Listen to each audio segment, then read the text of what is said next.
Cold case in Stamford inside the unsolved murder of Joseph Pellicci, with the PI on the case and a family member. Vito Colucci's owner of Colucci Investigations, former member of the Stamford Police Department, where he worked as a narcotics detective and undercover organized crime investigator. One of the main investigations Vito spearheaded during that time was uncovering the organized crime times with his own bosses in the Stamford Police Department, working along with the FBI. He wore a wire for this assignment, infiltrated two crime families, and it's all memorialized in his book, Rogue Town. Vito's been a private investigator, PI, since 1990, working on many high-profile cases, including the Michael Skakel, Martha Moxley murder case, former NBA star Jason Williams manslaughter case, Greenwich resident George Smith's honeymoon cruise death, and the Andrew Kissel murder case. We've done a lot on the Skakel case and on the George Smith honeymoon cruise right on this show. Joining Vito is Anthony Butch Lupinacci, married to the sister of the murdered Joseph Pellicci, and he was a former Stamford policeman himself. He's now working for Colucci Investigations. Welcome, both gentlemen. Thank you very much. Happy to be here. Good. Thank you, Jim. It's our honor. First of all, Vito, tell us, because I've been hearing this from John as well, what's the show you're doing with Marcia Clark? Oh, that's the episode is coming on, tonight for us here. It's called Marcia Clark Investigates. It's on A&E. And so just check the time. I think for you guys, it should be 9 p.m., I think. But just check it out. It's a good one. Good one tonight. I was on last week, and this one I think is even better. So, yeah, they called me on that, and it was a lot of fun. She's fantastic. That's somebody you really want to interview, Jim, too. You know, she's great. Okay, we're going to jump right into this cold case. 45 years ago, murder of a 32-year-old Joseph Pellicci. I did not know about this murder case, and of course, not only have eaten at Pellicci's restaurant in Stamford, but when I had a vending business, we had a non-profit vending machine in there that benefited the American Red Cross. So the Pellicci's, we've eaten there, and they've been nice to our family. I guess, Vito, start off from the beginning. Tell us the story. Well, you know, I'm going to let Butch do that only because he knows a lot more of the intimate details, being the family member, okay? All right, Butch, jump in. Yeah, I'd be happy to. And I also worked on the case when I was a retired detective sergeant. So I did a lot of work on it and studied the case in depth. Joe he worked at the restaurant. He on February 3rd, 1973, he left his mother's home. He was separated from his wife. He left his mom's home, was on his way to pick up his children. He drove around the corner, and that's the last anyone saw of him. His car was located around the corner, just around the corner from his house, hours later. The car was secured. Glove compartment was open. Joe kept some guns in his car. He had one or two guns from threats, from a couple of threats. So he was always carrying a weapon. Anyway, he was found 3 weeks later in North Salem, New York, in a wooded area. He was shot several times, between 6 and 7 times. And he had a blanket wrapped around his head with cord. We were able to put together, or actually the police at the time were able to put together a great suspect whose car was seen in the immediate area where Joe's car was missing at the time Joe turned up missing, which is around 11 a.m. There was hairs on the blanket that matched hairs in the suspect's car. There was also dog hairs that matched that were found on the blanket and in the suspect's car. Blanket that was wrapped around Joe's head was traced back to a co-suspect. There were 2 suspects, by the way. Mm-hmm. Was traced back. His mother identified the blanket as giving the suspect the blanket. A gun. There was several guns found 1 or 2 days after Joe came up missing on the North Street Reservoir in Greenwich. What they did is, and this is February, mind you, they threw the guns thinking they would go into the water, and it was, at that time of year, it was frozen. They were on the ice. A guy walking his dog had spotted the guns, called Greenwich police. They retrieved the guns. Ultimately, 2 were Joe's guns, and the 3rd gun was the murder weapon. Did you guys, first of all, was there a reason, or was he someone that you would have thought that something this bad could happen? A guy that, he worked at the restaurant, I assume, right? No, yes, he did. He was well liked. As a matter of fact, he was loved by all the customers and whatnot. Joe was always in good mood. He had separated from his wife, and and that's the only thing I could say that anything negative about him. But what I can tell you is the suspect. There's one suspect guy. Mm-hmm. The other suspect is still living and was known very well to Joe. And was any motive that comes to mind? Well, there's a motive that we really can't get into right now because it might give the suspect away. And the case, by the way, since the body was found in New York State Police took the murder case. Stamford took the kidnapping case. Okay, we were just able to. I lobbied the New York State, and we were able to get the case turned over from New York State to Stamford. They just 2 days ago got the case. Evidence. I'm sorry, go ahead. I was going to say, and that's big news, right? Because there's now a $50,000 reward, I read. Yeah. I talked to the head prosecutor, Rich Colangelo in Stamford, and he wrote the governor, and Governor Malloy okayed the $50,000 reward. So it seems, there's a lot of things materializing now that probably should have materialized 45 years ago. And there's a feeling, what spurred suddenly the new interest in it and getting, I guess it's the Stamford Police Department? Who's doing the investigation now? Stamford will ultimately do the investigation, yes. And what spurred this thing, the case getting sort of out from cold back into the hot? Well, actually, Vito Colucci did. Vito could probably speak on that.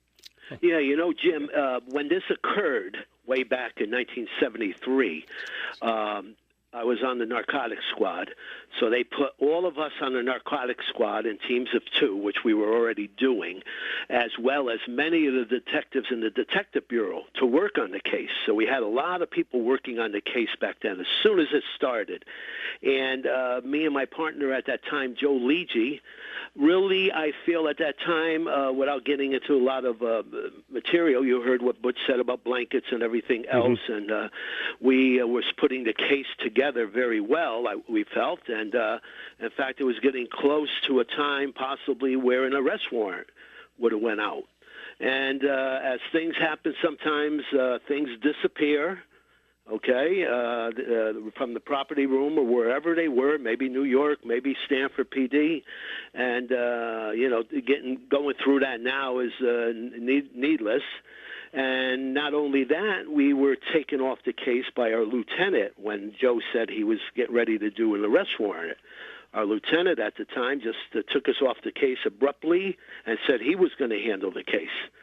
And subsequently, as time went by, that became my part of my Rogue Town book as far as his actions, but that's a different story. And, many people have worked on this over the years. And truthfully, Jim, at the beginning and going through it for the amount of time we did, me and Joe Leggi, as well as all the other teams, this was not a difficult case. This was easy. You already heard from Butch, the string that was around his neck.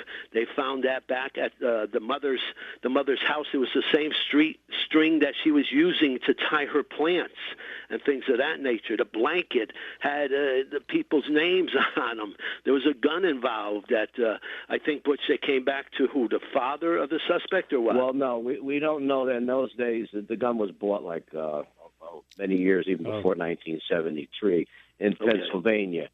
Whereas you could probably walk in those days, buy a gun, and say goodbye, walk out. Was it personal? Yes, it's a personal thing. So was it, as opposed to say a mob hit? It's not a mob. Yeah, see, that was the popular belief at the time. At the time, a lot of the guys who were involved did frequent Pellicci's and many restaurants and bars on the West Side. So that was the popular belief. But Joe, there was no reason for that. Matter of fact, they enjoyed going there for the food and whatever. He owed no money. He had no enemies. There was no reason at all. And at the time, Mr. Pellicci, he was very, very well off. So Joe was building houses, as a matter of fact. He was building and selling houses on spec. He did very, very well. So that wasn't the case. It was a personal thing, though. I will say that. It was a but like Vito said, the cord came from a nursery, and it was actually tied around the blanket. Okay, and they did match that up from a cord from the second suspect's home also. God, it seems. So this sounds cut and dry, and it's 45 years still.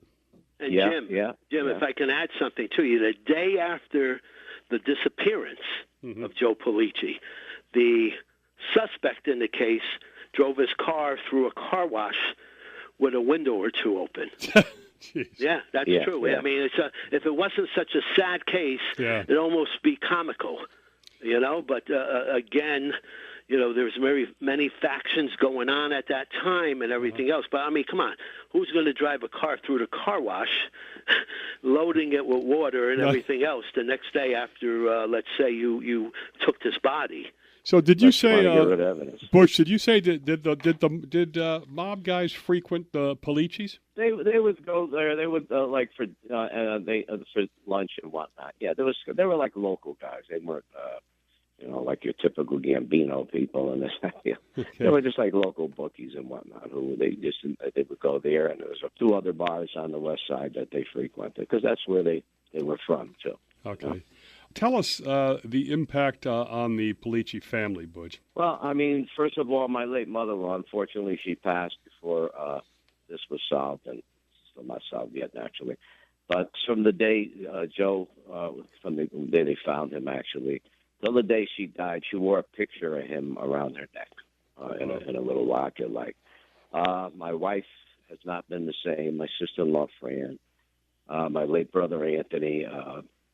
It just took so much out of them, really. What I have to give them credit for is though they just kept trying to do things the right way and through the justice system and whatnot, and they have yet to get any satisfaction or any type of closure. I mean, we all talk about it's good to have closure, blah blah blah, but until you go through something like this, you don't know what that means. And to have this individual, my wife saw him 2 weeks ago in a grocery store.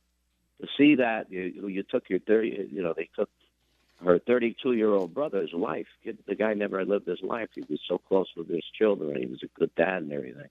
And this he didn't have a chance to live his life. And this guy's still walking around. I bumped into him about 6 months ago in ShopRite.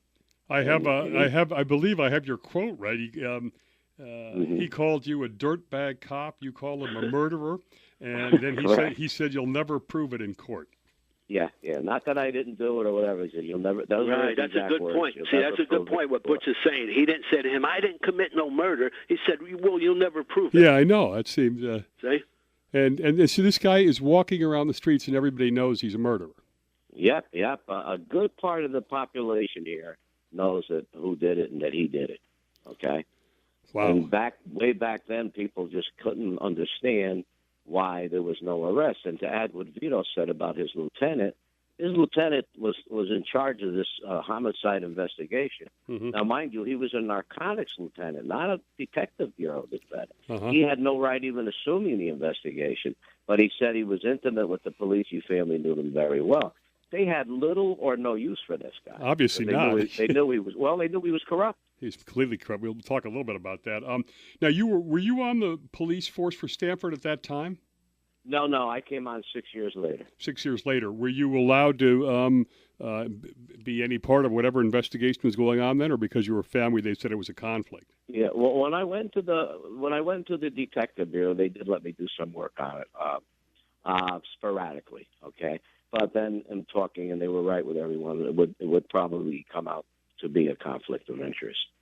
So, but I did do a lot of work on it. Now, both Vito and Butch, what are you guys doing on the case right now? Well, don't forget now, this $50,000 reward has generated a lot of interest in the case, for somebody sitting back saying, I know some stuff about this. That's 45 years ago. What the heck, I may try some. So we've interviewed some people together. We got it all over town of what's going on, and we're trying to build up from that. Now, getting the New York information is really going to be great. We got to, Butch will be going through that, and we'll see what's in there. You need that one nugget, Jim. That's all you need, the one nugget to put you over the top on this case, okay? And so we've been talking to some different people on the case, and just writing down what we've been getting. And we're going full force this time on it. You know, I worked the case, Butch worked the case, and it left a bad taste in our mouth. And like I tell people all the time, when you're a cop or a private detective in your career, there's that one case that you sit back later on and you say, that didn't go right. And you never forget it. You know, you could be on a golf course years later, you could be doing whatever, and you go, man, that case that wasn't the right way this should end. And that's what that case is for both of us. It's interesting, Vito, we've been talking about this this not getting closure to the family and Butch's family. And the Skakel case, you know, the same kind of thing, right? That was like 25 or 30 years. And you've been involved in both. Right. Yeah, if your case is 30 years or more, we call Vito Colucci, you know. But anyway, it's the old guy. I've been involved in the Skakel case since 2001, I believe. I got hired on that, so I've been on that a long time. It's pretty amazing, isn't it? Yeah. So you think, Butch, you're confident? Well, yeah, very confident. Another reason where there's a lot more, and I have to do, but we had to wait for the case that. Now, if I'm this guy that's running into people in ShopRite, wouldn't I want to get out of town now that it's going to be hot again? Yeah, you and I would. I don't think he really cares. He thinks no one's ever going to get him, and that's it. He's very confident that he beat this, and he's never going to be arrested. And that there's only circumstantial evidence, even though what you've said is pretty specific. Yeah, but we also brought down now. I don't know. See, we have to go through it, and I won't. Even if I know, I won't be able to tell you. We have to go through, and the Stamford police will go through a lot of evidence that they brought down.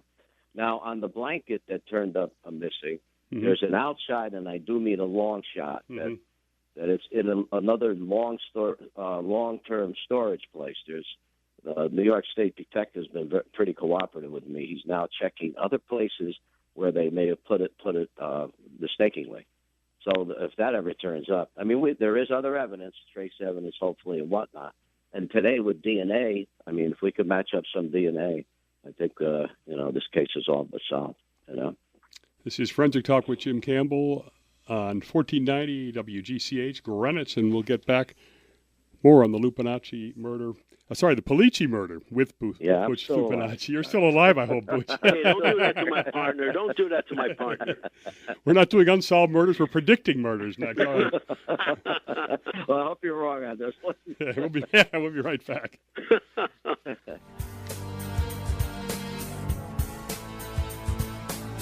This is commercial, V?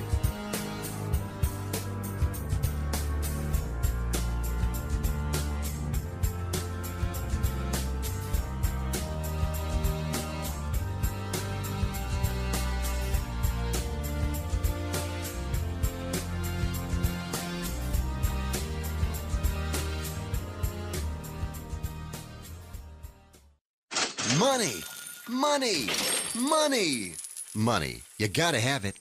When you need it, what do? If you don't have a rich uncle, call Lending Tree. With us, hundreds of banks compete for your business, so you'll get loans with competitive interest rates, and in some cases, with no closing costs. So here's the deal. If you need money, call us. Do you want to refinance your current loan? Are you 62 or older and interested in a reverse mortgage? Then call Lending Tree now. 888-794-1645, 888-794-1645. We've closed over $250 billion in loans. We know what we're doing and can help you. Call right now for a free quote. 888-794-1645, 888-794-1645, 888-794-1645. That's 888-794-1645. NMLS number 1136. From Philly to Fresno, Brooklyn to Boston, Data Cable Superstars has the best prices on installation of Cat 5 and Cat 6 wiring for cameras, computers, phone, and data, specializing in off-peak installs as to not interrupt your workflow. If this is an I need it done yesterday situation, then it's time to call Data Cable Superstars at 203-942-1427 or go to datacablesuperstars.com. That's Data Cable Superstars, all one word, .com. Data Cable Superstars, where estimates and big ideas are always free.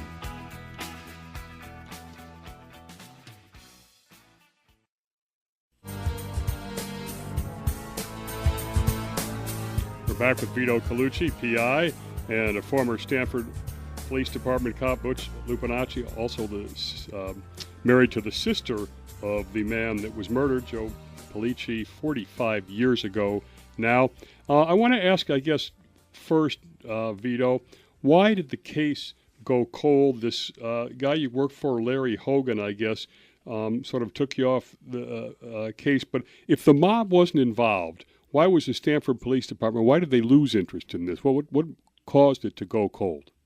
Well, you have to understand, like Butch was saying before, Larry Hogan was one of the most powerful men in all of Fairfield County. His squad covered all Fairfield County. It was a regional squad, and it was very prestigious at the time to even get into it or whatever. Larry Hogan would spend a lot of his days going to schools with the sample kit of all the drugs that are out there and teaching the kids what to do. And he was acclaimed in newspapers all over for his work in doing that. And meanwhile, he was running the whole empire with a sergeant of ours, Sergeant Duke Morris. And, that's that whole time, I think I talked about that on your show a long time ago when, I went undercover on that. But he was a powerful man. He could do anything he wanted, okay? He really could. And people were afraid not only of him but of Duke Morris, who, when he died, he was looked at for 6 murders. So, this wow. These are and Larry Hogan, when he got indicted the last time, he was indicted for murder, but he died of a brain cancer situation before he even went to trial. So, these guys would take you in the alleyway, and one of the guys Hogan killed was 1 mile from his home up in Reading, in just some grassy area, and he shot him right there with some other people. And so, you're dealing with a very ruthless guy, so he had a lot of power for people to either go to him to ask for a favor or him to ask other people for favors. So now we don't know exactly. We got, you may talk to Butch and me, and we may be on the same track, and then maybe at some point he moves to the left, I move to the right a little bit, because we just don't know. You see, but what he did, it was a Friday afternoon, and me and Joe Ligi were walking in the hallway, and we saw Larry Hogan. Which I so wish we didn't, because Joe Ligi said to Larry, "Hey, Larry, I just want to let you know I'm going to Pennsylvania over the weekend to finish up some stuff, and when I come back on Monday, me and Vito are going to make the arrest warrant out." And he went ballistics. No. You're going back to the squad right now. I'm getting sick and tired. The chief wants drug arrests. He don't want this stuff going on. I'm taking over the case. Everybody's going to go back to what they were doing. Now, at that time, like I tell people, we had no clue that Larry was crooked at that time, okay? That didn't get into my part of the investigation yet. But, Joe was mad. Joe thought Larry wanted to take his collar away from him on a really big case. But that was it. We couldn't fight him, and from there, nothing ever happened. So, can you speculate as to why? Butch is pretty confident the murder was personal, and Hogan's tied up in rackets and crime family, drugs, and all that kind of stuff. Why there would be any incentive not to pursue a personal case? Unless he was paid off. Everything's been pursued. I think Butch can tell you. All angles. There's people out there with some wild theories on this, and me and Butch have heard them all. Uh-huh. And I wanted to just interject, like I said, about Larry's power and little bit or a lot bit that he helped in some kind of a way. But go ahead, Butch. Yeah, John, I think what you're asking is why wouldn't, if there's no mob involvement or anything, why wouldn't they pursue a personal thing? Well, there is not, and I don't have any documentation on it. So there is a rumor that as far as any possible mob involvement, that one of the suspect who's still living, his family had some mob ties out in Pennsylvania where they were from. So they could have made a phone call here because Lieutenant Hogan was on the payroll, and I know that for a fact, of a local mob guy at Stamford, and to drop certain things. The only thing is, as far New York State actually had the murder, so That's my only concern. What I don't know if we know Hogan was corrupt, and I don't know anything about New York. So now that's a good reason that link, the mob you just provided there, and you're thinking. So then we have to move over where the murder charge, which was in New York, that they may have had connections over there to put the kibosh on it. They could have done. There's also the second suspect who passed. He got arrested for stealing a lot of money from a place. Extorting a lot of money from a place he worked at, large sum. He could have easily paid Hogan off too. I mean, everybody knew Larry Hogan. They knew him. Anybody who's anybody in that world knew Larry Hogan. Okay? All right. Explain, either one of you, what is the next step? Does the DA have to file an indictment after the evidence is all gathered? Well, first of all, you want me to go, Vito? I was just going to throw one thing in, Jim. Okay. It could be any direction we may go, certain information we may get. We may get a preponderance of circumstantial evidence, okay? And we don't know. But we're interviewing people, we're taking our notes, and we just need that one. There's a lot of money involved, and we've already seen that people talk about that a lot. We have already, heard it's $50,000 involved in this.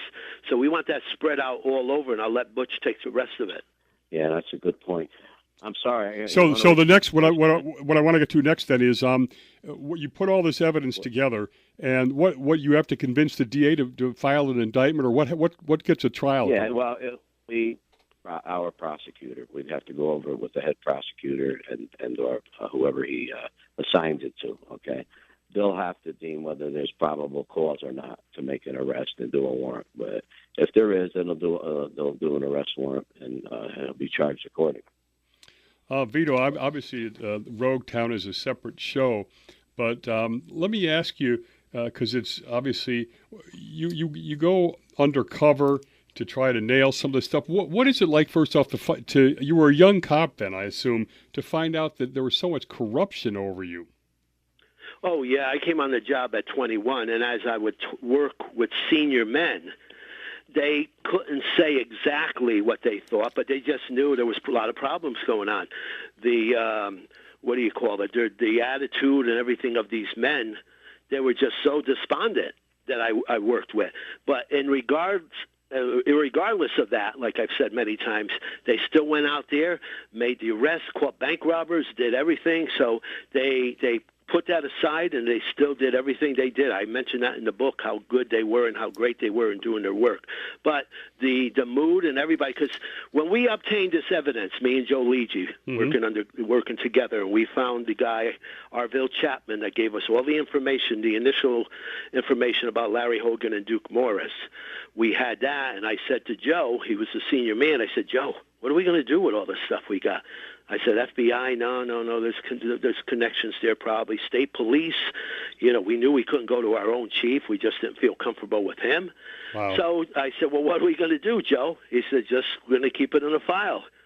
And obviously, without going into any details, it was kept in the file until Chief Shazankis came on the job, and everything went from there. But that was a little bit in a nutshell for that case.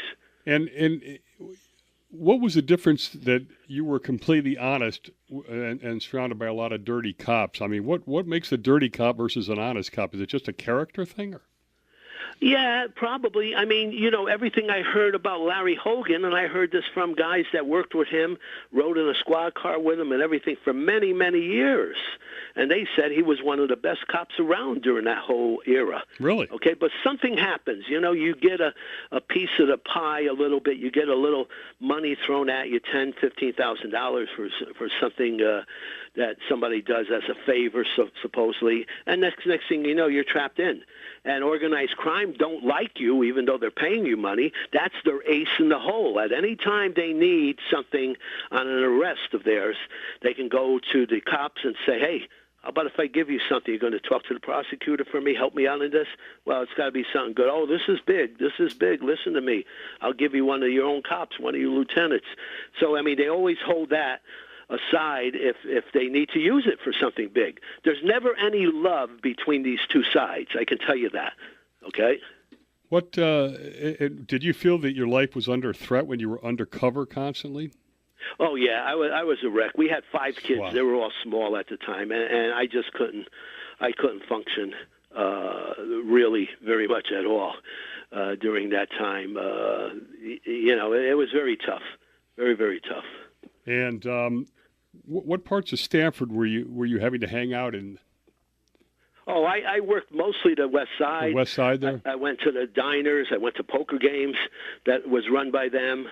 You see, because I went out undercover much differently than 98% of all the cops you ever seen, be it Serpico or whoever it is. I went out on the street with my own name as a disgruntled ex-cop, and everybody knew why I supposedly left the police department because of Larry Hogan. He bounced me and Joe Ligi back to uniform from the squad once he knew that we were getting very close to him. And so that's what I went out in the street. And everybody, the only reason I'm still alive and I was able to gather the information I did was because they hated Larry. People on the street hated Larry Hogan more than me. Really? So I could just walk into a convenience store, talk to a couple guys, and they say, "Let me tell you what your boss did to me." And it's just, every place I went, they're just funneling me the information while I wore the wire. And so, people believe that you would quit disgruntled. I mean, they believe that. Yeah. Very seldom, I just ran through one guy at a poker game, big high-stakes poker game, and I was sitting there with about 7 other guys that were all organized crime, and I kept seeing this one nasty guy keep looking at me for the whole night, and then he would say out loud, "I don't trust this guy." Ooh, I don't trust this guy. And the wires, you got to understand, Jim, and the listeners, the wires were not like now where it's a pinhole and a baseball cap or on your belt buckle. These were things that you got, taped on you someplace on your my body. God. Are you sweating there or what? Oh, please. No, I don't want to hug anybody. You don't want to do any things of that nature. It's crazy. It's crazy. But, I mean, a lot of stuff like that goes on, and thank God it's changed to easier ways. Tell the story briefly, because I looking through Roguetown, I think that's where I saw it.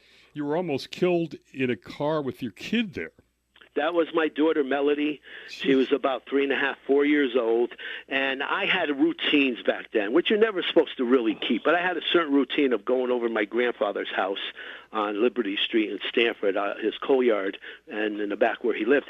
I would go there on the same days. I was divorced from my first wife, so I picked up Melody on certain days, and she would come with me, and we'd go over to the house. And it was always the same days. And one day I'm backing out of the driveway there, and I come to where I got to, pull onto Liberty Street, and I look to my right, no cars coming. I look to my left, and Duke Morris is about maybe 10 feet away from me with his hands in his pocket. And he's a cop. He's a cop, right? Oh, yeah, he's the dirty cop. Yeah. The only thing I feel, I've told my daughter, that kept me alive, Duke was a nice guy. He was an authority, and he was a whiz with blades, okay? I really feel to this day all he had to do was just quickly lunge in, stab me, and just walk back away. But my daughter, we didn't have seat belts back then, so she would stand, I'd have my right arm against her belly, like a lot of us did back then. Okay. She leaned forward and looked at him. Ooh. And I guess for whatever reason, he didn't want to do that in front of her, So, I was frozen. My gun was someplace else in the car that I could get to, but I wouldn't have had any chance. And that was that. So she saved your life. Well, people may laugh. I'm a Christian, and I've been saved a lot of times. And I don't look. It'd be a personal affront to God if I didn't tell that He's the one that saved my life through all these things. Not me. So Vito, this guy is in the Stamford Police Department, decides not to kill you. How do you look him in the eye the next time you see him? Oh, well, we had different things that are for another time to say to each other down the railroad station, and when he's going to get on a train the last time he's in town and tells me he's going, no hard feelings. I had to try to do what I had to do, and all that kind of garbage. But anyway, who sent him to kill you? Hogan? I don't know. That I don't know. Can't point the finger, but somebody didn't want me around. All right, I don't know if Butch knows this or not, but with DNA is obviously made a big leap since back in 1973. What kind of DNA evidence do you think can come up, be surfaced in this case of Joe Pellicci? Well, we have to see, first of all, what we have at evidence. Okay, there's a large box that they brought down from New York. I mean, they could match ears. You could also, and then we could do maybe the suspect's hair is on it. We could do his DNA also. Mostly that sort of thing. Blood samples. Even this dog here nowadays, they have at least one place I'm aware of that does DNA to match up dog ears, which have solved several crimes, as a matter of fact. So there could be a preponderance of things. There could be just a few things. We don't know what we have, so I can't narrow it down to a certain DNA. So there are hairs and stuff that they did keep? Well, we don't know that. Like I said, you still don't know that. We don't know that. They brought the. I happened to be out of state the other day when they brought the case to Stamford.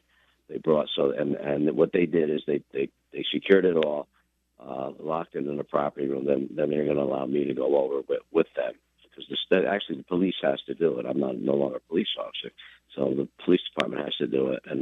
But I'll be there when they go through everything, and we'll determine what, if anything, is worth while and can be DNA. I'm hoping on some trace evidence, and I'm hoping on a long shot that they do locate that blanket someplace up in New York State. Have you guys been hired by the family or anybody, or are you just doing this to get? Yeah. Well, let me just this is what started this investigation. So Vito called me, and him and an attorney, real fine gentleman, Rob Sigmund-Paglia, are going to probably be doing a TV show on this. And the family went and talked to Rob, who talked to Vito. Okay, and Vito contacted me because he knows I know the case intimately. So we're working along with the family. It's a pro bono type thing. Good work then. Okay, we're going to do a few more minutes in a final segment. Okay, and then we will be back. You're listening to Forensic Talk with Jim Campbell.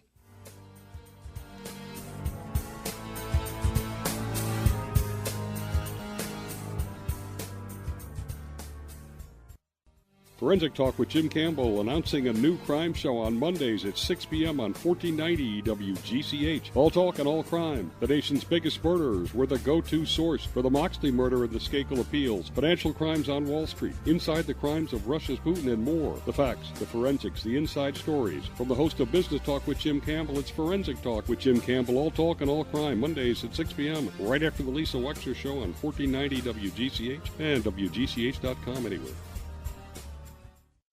Money, money, money, money. You gotta have it. When you need it, what do? If you don't have a rich uncle, call Lending Tree. With us, hundreds of banks compete for your business, so you'll get loans with competitive interest rates, and in some cases, with no closing costs. So here's the deal. If you need money, call us. Do you want to refinance your current loan? Are you 62 or older and interested in a reverse mortgage? Then call Lending Tree now. 888-794-1645, 888-794-1645. We've closed over $250 billion in loans. We know what we're doing and can help you. Call right now for a free quote. 888-794-1645, 888-794-1645, 888-794-1645. That's 888-794-1645. NMLS number 1136.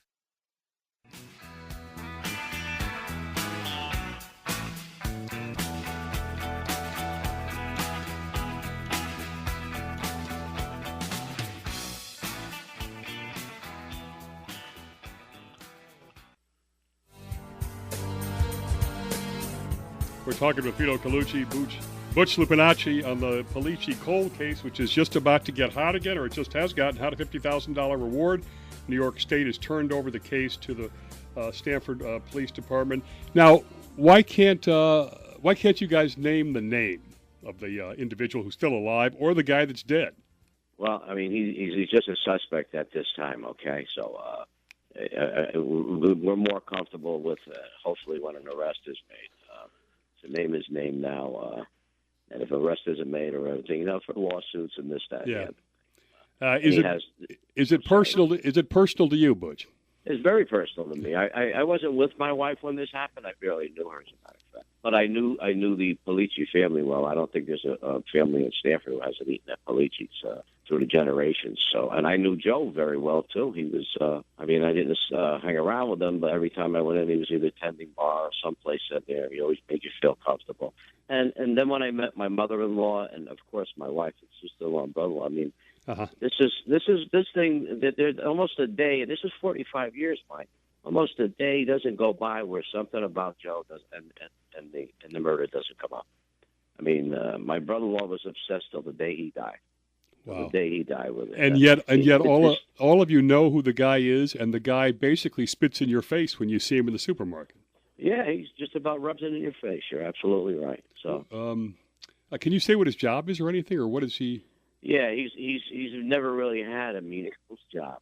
Okay. For a while, he drove a truck for a very short while. He lived off people a lot. He would live off women and men alike. He'd find a sugar daddy or a sugar mama and live off them and do whatever favors for them, whether they be sexual or not. So I'm told, but I know he did live off them. And he got one of the highest priced lawyers at the time when he was being interviewed as a suspect or sought as a suspect to represent him. He had no visible means to even get this lawyer. Okay, so some money was put behind him, and I think that was his co-suspect who put the money in. And he's just a bad dude. Yeah, he's just not it comes down to being evil. To be honest. It sounds like evil. Now, the co-suspect, without giving any details about him, what kind of a guy was he, or what did he do? When you implied he had more money. Well, he had a lot of money because he was stealing it from where he worked. How he did it, I don't know. Matter of fact, he got caught and he did a few years in prison for it. Okay. The second suspect was also ready. He almost became state's evidence, by the way, or state's witness, by the way. Oh, he did. He was turned on him. Yeah, but they didn't like him, and his lawyer didn't like the way it was written up, so he reneged on it. Vito, we had your Al Dressler, who works for you, I know, on the techie side, and there's that UB, University of Bridgeport Forensic Lab now, which you guys are key in, and is there any will that provide any help in this case? It could, but see, even if evidence is found, they're going to go through much higher people than us too. And again, they can't go through me. I worked the case. you know, that wouldn't happen. I'm partly involved with Al in the forensic lab. No, they would have the top of the line people come in to handle any evidence that's found that way. This would be the state lab who'll take all evidence and test all evidence. What kind of stuff is being done in that Bridgeport facility, the lab there? Well, we got a lot of stuff forensically. He sweeps bugs. He can download computers as long as it's done the proper legal way. Okay, laptops, many other things of that nature, and it's always done. Al's very smart, and he does it with all the laws he follows on everything. So, and he's cracked some really good cases. He's done TV too. He's done Geraldo as well as other shows talking about the business. So he's a good guy. All right. Let's give Butch the last word. What would it mean to the family to solve the Pellicci murder case? I can't even, I don't know if I could put it into words for you, Jim. See, we talk about it naturally since we started opening this case again. And they have such confidence, but yet they're leery to get too confident because, they've been let down year after year after year. It would just make them, like I say, the closure would be phenomenal. It'll make them go on totally with their lives because now Joe could rest in peace too. And we know what that's like for Mrs. Moxley and the Smith family here, both of which all of us know. There's that $50,000 reward out there. The case has been given to Connecticut.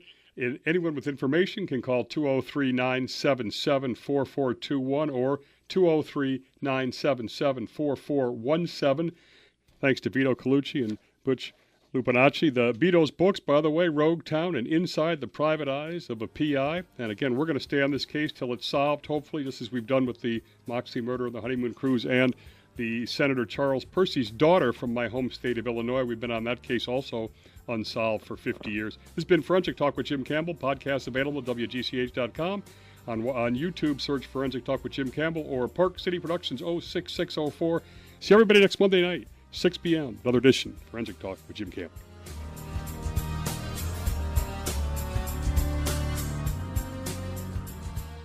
Attention small business owners. Growing your business can be tough. Just when you thought you were making money, you found out that you owe the government money. And now that you owe the IRS their cut of your business profits, you may be broke. And if you don't take things seriously, you could go to jail or have your business shut down. But you do have an option. If the IRS is threatening you for unpaid taxes, call the Tax Resources Network. Their tax professionals and ex-IRS agents have over 23 years of experience dealing with the IRS, saving business owners and the self-employed millions in tax dollars. Let us negotiate with the IRS on your behalf. We may be able to reduce your tax debt for a lot less than you owe, help with the IRS audit, and even criminal investigations. If your business owes the IRS $15,000 or more and the IRS is threatening you, don't wait and let your business get shut down or worse. Call for a free consultation.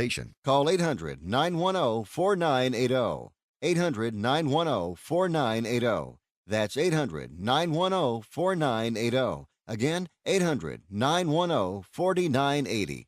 This is Jim Campbell, host of Forensic Talk. Tune into this station on Monday evenings at 6 p.m. for deep dives into the biggest crime stories today. Unsolved murders, financial crimes, penetrating questions.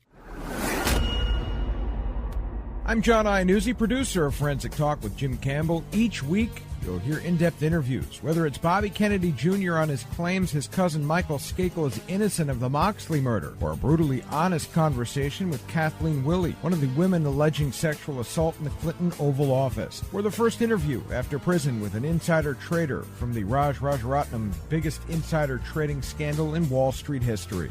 That's Monday night at 6 p.m. We'll bring you the facts, the forensic, both sides of the story, from insider trading to crimes of passion. Forensic Talk with Jim Campbell is brought to you by Park City Productions. Like us on Facebook, subscribe to our YouTube channel, and follow us on Instagram. That's Park City Productions 06604. From Philly to Fresno, Brooklyn to Boston, Data Cable Superstars has the best prices on installation of Cat 5 and Cat 6 wiring for cameras, computers, phone, and data, specializing in off-peak installs as to not interrupt your workflow. If this is an I need it done yesterday situation, then it's time to call Data Cable Superstars at 203-942-1427 or go to datacablesuperstars.com. That's Data Cable Superstars, all one word, .com. Data Cable Superstars, where estimates and big ideas are always free.